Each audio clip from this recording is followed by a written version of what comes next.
If somebody asked us what happens when X is out, given this original rule, and this original rule is all we know. Nothing. So go ahead. Oh, sorry. Would either one be in? Would if X were out, would Y or Z be in, or both of them could be in? But it could be like either one. Great question. Okay, so if X is out, here's the thing: we don't know anything about Y and Z.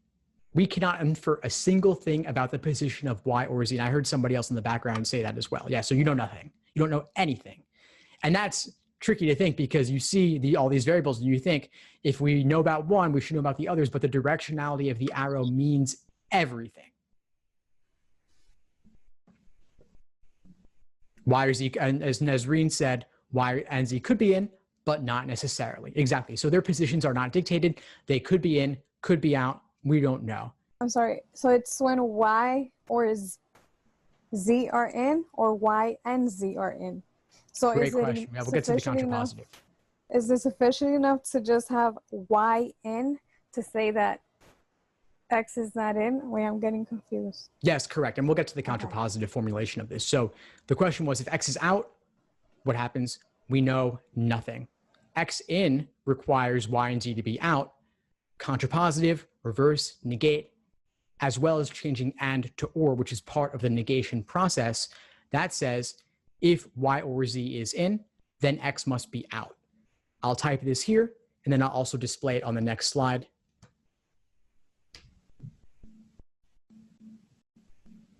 And yes, Alyssa is also commenting or is inclusive. Exactly. So or includes the possibility of both. That is simply a formal logic idea.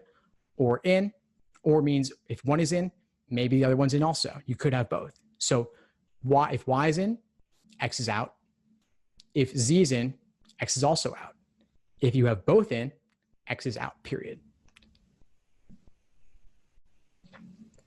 So the steps, the process, we reverse around the arrows. So first we put not Y, not Z at the beginning. Then we change and to or, negate everything. So not Y becomes Y, and becomes or, not Z becomes Z, X becomes not X. So if you have Y or Z in, then X must be out. So if Y is in, X is out. If Z is in, X is out. If both of them are in, X is still out.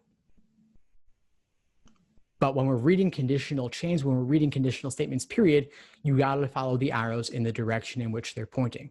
So original rule, we can talk about what happens when X is in, we can make inferences.